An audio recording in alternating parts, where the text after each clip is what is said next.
Yo, what is up? What is up? What is up, guys? Welcome back to our channel. Welcome back to another video. Yun na, guys. This is our last day. Dito sa Manila. Napakabilis lang ng 2 weeks. Dumaan lang siya. Pero nalamin naman tayo nun. Gawa naman natin yung mga dapat natin gawin dito.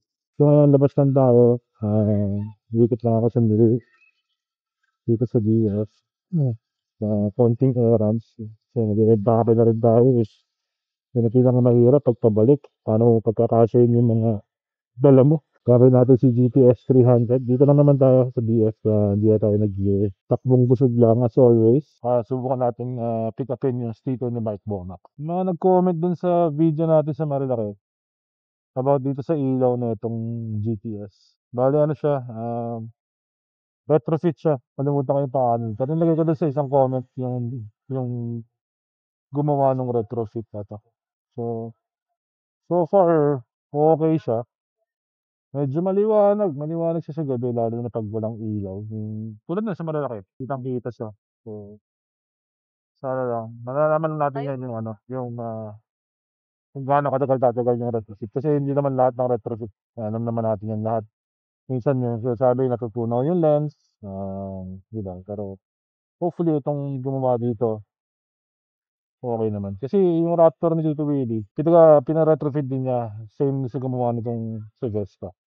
And so far, kagabi din ride ko yung Raptor ng gabi. Ayos din, maliwanag din talaga. Ngayon ko lang na-realize na natanggal pala yung mic sa dead cat. Kaya pala yung ride namin papuntang full print Manila kanina. Pucha, lakas ng wind noise. Akala ko naka-sports bike lang ako kaya lakas ng wind noise. Puta, okay lang naman. Nasasalba naman yun. Kumbaga, maingay lang. I-upload pa rin natin yun. I-ride natin yung RSV4 ni Gabi. And okay yung bike. Pero talagang para sa akin kung gano'n, parang pan-truck lang talaga. Hirap gamitin sa traffic nun. Akala ko kanina uulan. Medyo madilim na. Sabi ko nga kay Tito Willie, nung medyo maliwanag, pwede pang umisa ang ride Pwede pang umisa.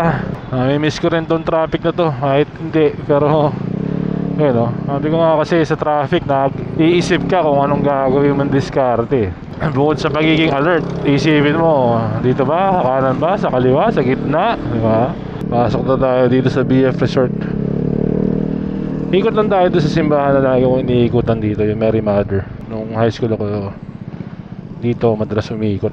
Siyempre, sa last day natin dito sa Pilipinas, best pa na tayo. Yung Italjet talagang gusto ko lang siya gamitin kasi wala tayo nun. Tsaka pogi naman, kaya lang ang ating ang puso natin nasa Vespa pa rin. Sabi nga ng tito ko, hindi tayo nakasya pag big bike ride Sabi ko pag big bike, kulang. At least 4 kasama yung mga bata pag nag-scooter.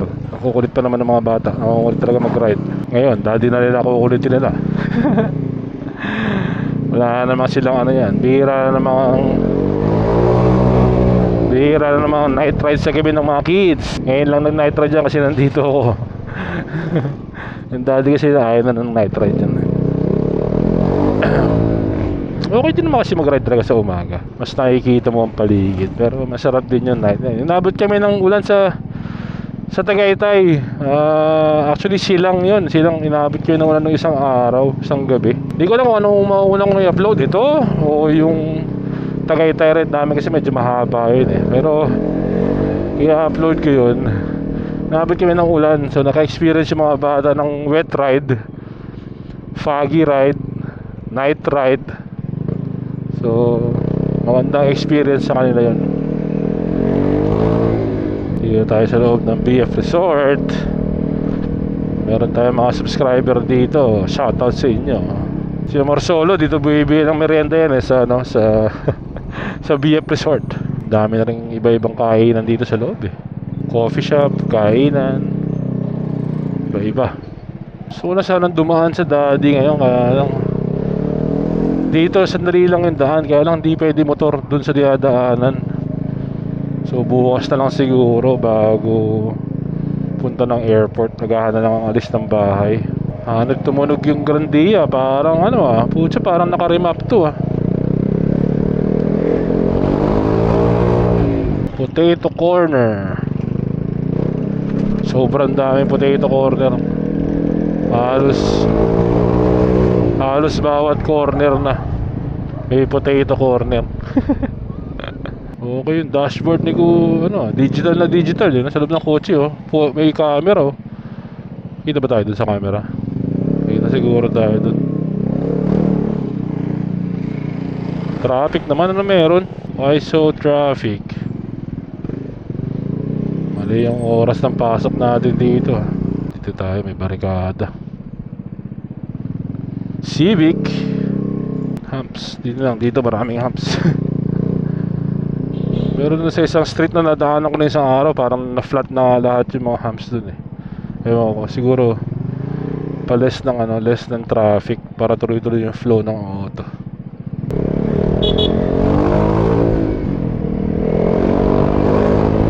Sarap ni Vespa pag mga overtaking. Kaya talaga, 300. Ito yung church na dinadaanin natin dito sa loob ng BF Resort. Ito yung Mary Mother Church. Laki na rin ng nung renovation na ginawa nila dito. Ganda. Alright, balikan kayo, daanan tayo dito sandali. Let's go. Goods to go, nakadaan tayo. Siyempre, pasalamat tayo sa paggabay sa atin sa ating mga rides dito sa Pilipinas. At tuloy-tuloy na humingi ng guidance at paggabay sa ating mga darating pang mga ride. Hindi lang rides, lahat ng ating ginagawa sa buhay. Since nagpasalamat tayo kay Lord, thank you Lord. Isa na natin magpasalamat. Nandito na tayo sa video na to eh, di ba? Shout out Tito William. Unang-una syempre sa pag-ampun sa atin pag tayo nandito sa Pilipinas. At syempre pagpapagamit ng mga laruan niya. Shout out sa iyo, William lang sa kalam. Syempre sa ating mga pamilya na nandito, na lahat, sa tita ko, sa ninang ko, lolo at lola, sa asawa ni Tito William, sa mga bata, sa mga pinsan ko, na masaya yung reunion. Masaya kasi nagkasama-sama kami lahat ulit. Next year mas masaya dapat yan. Next year kasama na natin si Mrs. So dapat mas masaya yan. Salamat sa mga kaibigan natin na nagpa-unlock ng konting oras. Kay brother Julio, kay brother Mark, kay brother Glenn. Shoutout sa inyo boys. Sa mga hindi nakapagpakita, di ba may next year pa naman, di ba? Shoutout sa inyo. Daan nga tayo dito sa ayun, pwede. So dito ako graduate ng high school guys, sa Bloomfield Academy. Ikutan lang natin. Diyan tayo bababa. Kasi naka-shorts din tayo eh. Ano pa rin tindahan sa tapat. Dati may tindahan dyan eh. So dito ako nag-graduate na high school. Second to fourth year high school dito ako sa Bloomfield Academy. Yan. Laki na rin ang pinag-iba nitong itsura na itong Bloomfield. Grabe. Ganda na rin ng ang ganda na rin ng labas niya. So kuha na rin tayong thumbnail dito. Dito na rin tayo eh, hanggat may araw pa. Siyempre gusto ko lang natin magpasalamat sa mga sa mga YouTube friends natin na naging kaibigan na rin natin kasi na-meet na natin sila sa personal. Siyempre kay DJ DLS, shout out, Vespa owner.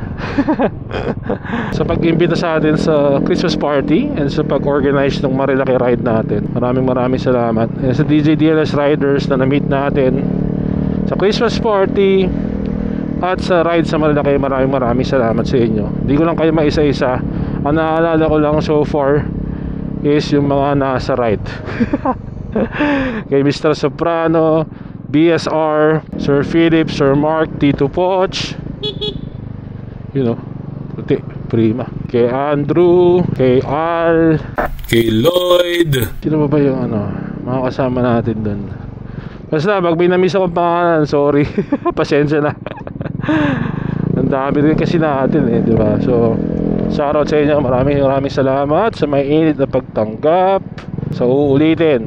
And syempre pag kayo naman napasyal ng Vegas, di ba? Pag kayo naman napasyal ng Vegas, sabihan nyo na kami, diba? Kami naman ang bahala sa inyo doon pagdating sa mga pasyal-pasyal, motor-motor. May mga gamit naman tayo motor dun. Shoutout din kay Brother Amor Solo. Brother Amor, thank you very much sa pagsama sa akin sa biyahe papuntang north ng Marilaki ride. Kung wala ka doon, malamang ang lungkot ng biyahe ko pabalik. Buti na lang nandun ka. And salamat sa pagdaan sa bahay para i-drop off yung keychain at saka sticker ng Vespa Takas. Shoutout kay Mighty Ipis. Sir, next time makakita tayo sa Southside Tito. Next time gawa na tayo ng oras para makapag-tambike dito sa South. Sir Migo Moto, maraming salamat sa inyo, sa iyo no, nakagawa ka ng oras para makipag-meet. Salamat doon sa mga papadala mong mga Hansi na camera mount. So I'm sure matutuwa yung mga pagbibigyan natin yan. Sila Mike Bomac, sila Mr. Sarap. Actually yung pinsan ko bumili ng Hansi para sa kanyang X15. Okay yung fitment, talagang shoot na shoot. Sino ba? Ngayon guys, kami nakalimutan ako. Hindi, yung mga subscriber natin na na-meet sa Scooter Depot, mga taga Batangas boys, kila Sir Bobby, yan, kila Sir Boy at Melo, maraming salamat sa inyo guys. Di ko alam kung paano ko papadala yung sticker dyan, pero gagawin natin ang paraan. Meron kasi tayo sticker na napagawa, papadala ko sa inyo yan guys dyan sa Batangas. Tingnan lang natin kung paano. Kay Sir Paul Pandy, hindi na tayo nakapag-meet din. Pinanalawag na lang niya yung padala ni Mike Bomac. Pero next time sir, gawa tayo ng oras. Hopefully si Mike Bomac naman ang next na makauwi, or si Mr. Saraf.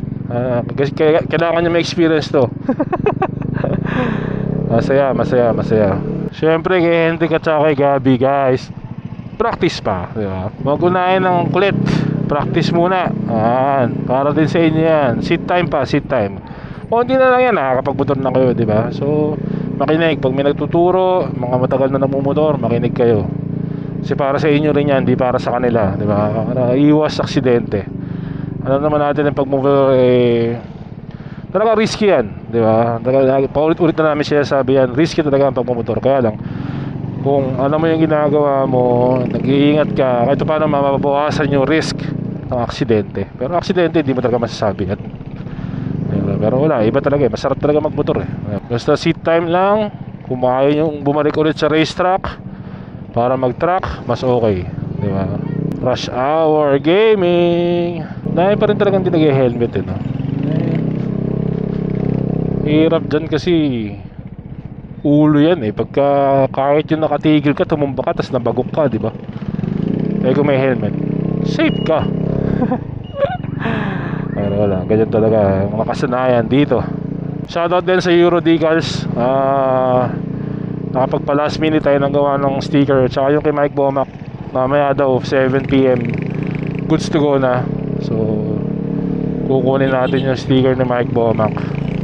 And baka mag-iwan na rin ako dito siguro para sa DJDLS Riders. Kung sabi nga na si Bomac paano pakukuha or paano madadala kila DJ DLS. Napaka-traffic na naman. Haba na ng pila sa tricycle uwian na kasi puta, may sounds pa si kuya. Lord, may speaker. What's up? So ngayon uwi na tayo. Talagang umikot lang ako dun, konting errands, ikot dun sa Mary Mother. Tapos uwi tayo and balik tayo sa pag-i-empake. Ito yung isa sa pinaka-ayaw ko pag umuwi or nagbabakasyon yung pag-i-empake. Actually nang papunta dito hindi ako masyado nag-impake. Actually si Mrs. lahat nag-impake ng gamit ko. Ang problema ngayon, wala si Mrs. So tayo mag-impake. Sana lang madala natin lahat ng kailangan natin dalhin para relax lang, walang bakbakan sa traffic.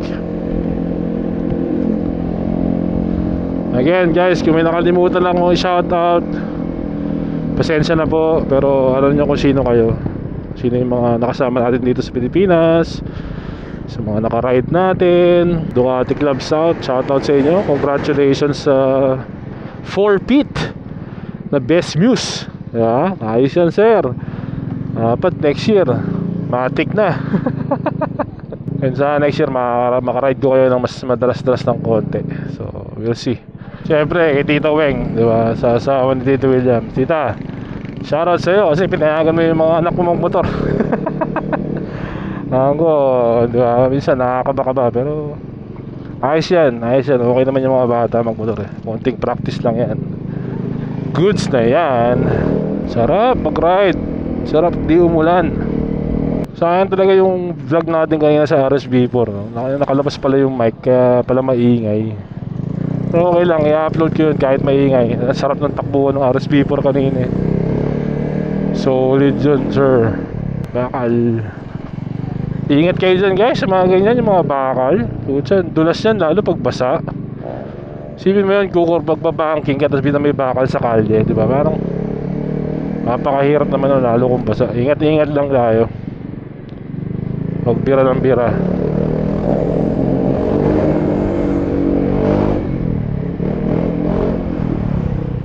Woohoo!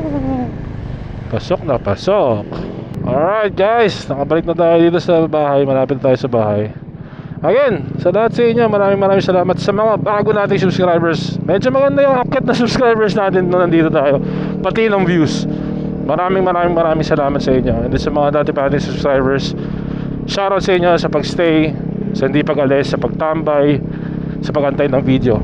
Okay, maraming salamat sa inyo. Until the next one, kita tayo sa Las Vegas. Ingat kayo dyan and enjoy. Let's go.